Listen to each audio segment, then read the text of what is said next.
لله نحمده ونستعينه ونستغفره ونعوذ بالله من شرور أنفسنا ومن سيئات أعمالنا من يهد الله فلا مضل له ومن يضلل فلا هادي له أشهد أن لا إله إلا الله وحده لا شريك له أشهد أن محمدا عبده ورسوله الذي لا نبي بعده يا أيها الناس اتقوا ربكم الذي خلقكم من نفس واحدة وخلق منها زوجها وبث منهما رجالا كثيرا ونساء واتقوا الله الذي تساءلون به والأرحام إن الله كان عليكم رقيبا يا أيها الذين آمنوا اتقوا الله وقولوا قولا سديدا يصلح لكم أعمالكم ويغفر لكم ذنوبكم ومن يطع الله ورسوله فقد فاز فوزا عظيما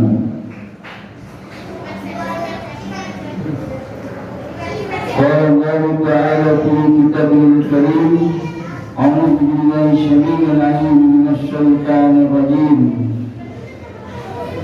الذي خلق الموت والحياة ليبلوكم أيكم أحسن عملا وهو العزيز الغفور.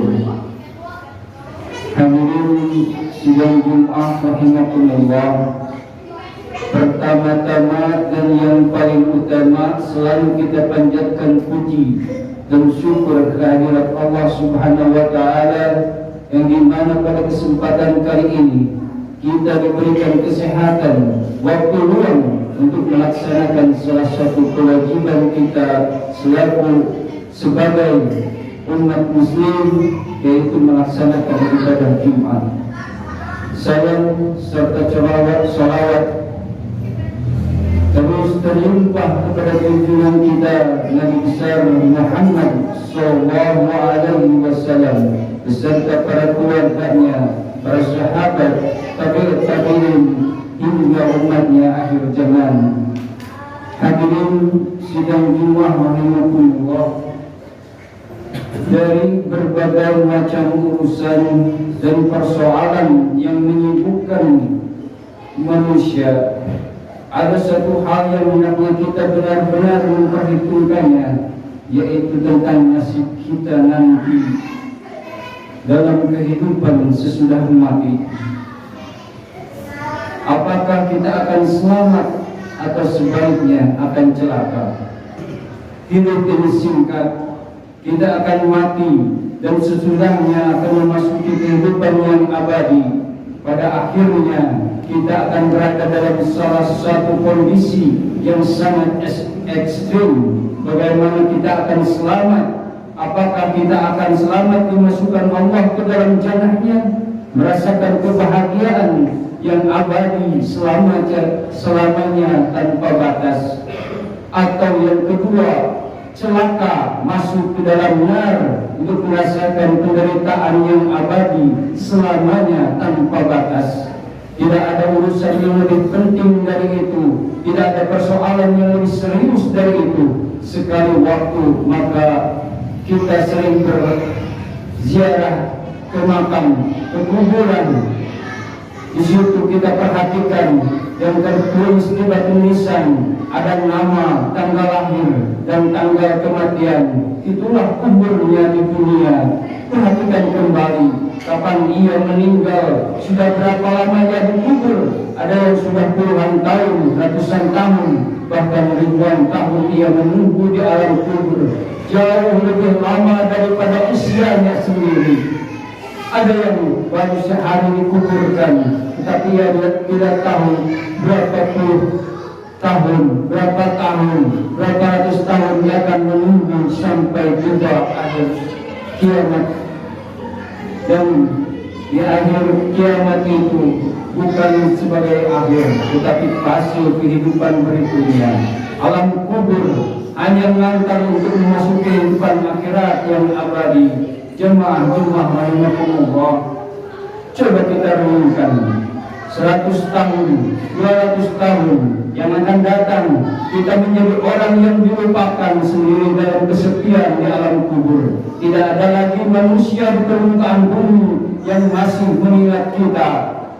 Tidak ada lagi anak, cucu, keturunan kita yang mengirimkan doa ampunan untuk kita. Keluarga kita, anak cucu kita, teman-teman, para tetangga, mereka juga sedang merasakan nasib yang sama di alam kubur.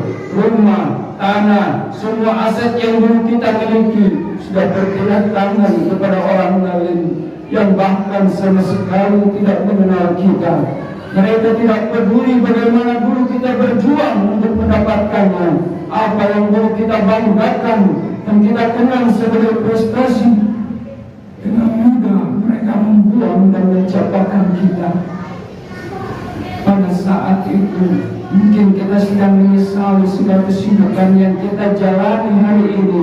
Karena itu sebelum semuanya terjadi, hendaknya kita merenungkan kembali. Hendaknya kita merenungkan kembali kehidupan kita hari ini agar kita tidak menyesali kehidupan nanti. Inilah kesempatan untuk menentukan nasib kita di akhirat.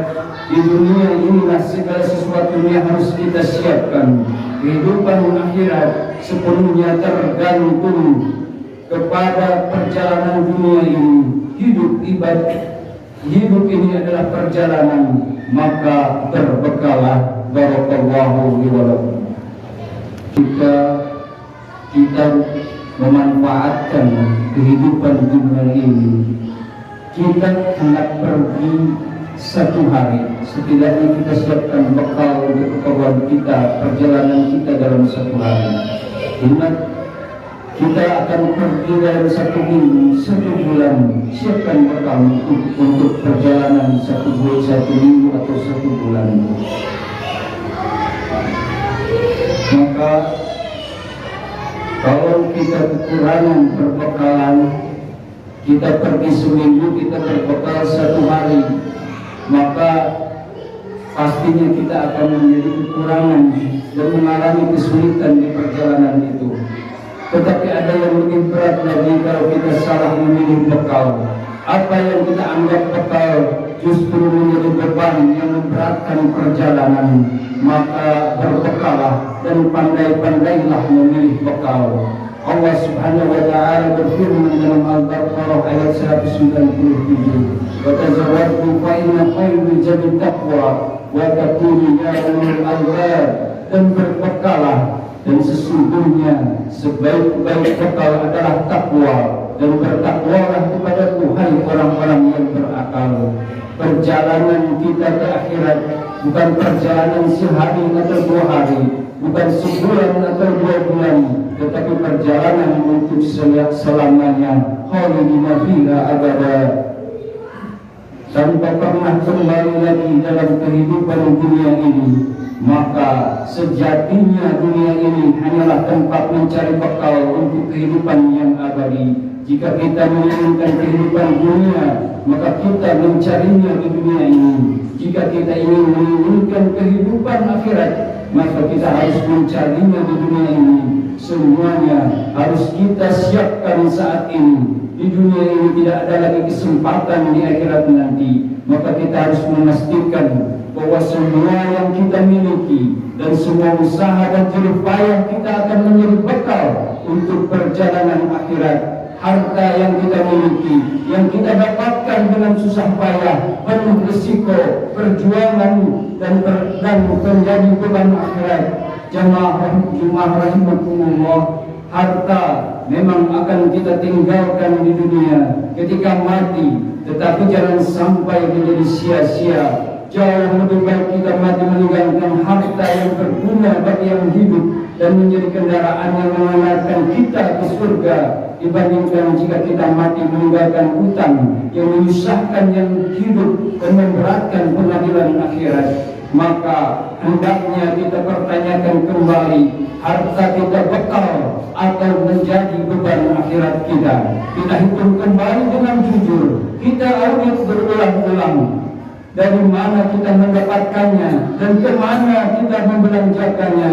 Nabi Sallallahu Alaihi Wasallam bersabda, tidak akan bergeser dua telapak kaki seorang hamba pada hari kiamat sampai dia ditanya tentang umurnya kemana dihabiskannya, tentang ilmunya bagaimana dia mengamalkannya, tentang hartanya di mana diperolehnya dan kemana dibelanjakannya, serta tentang tubuhnya untuk apa digunakan.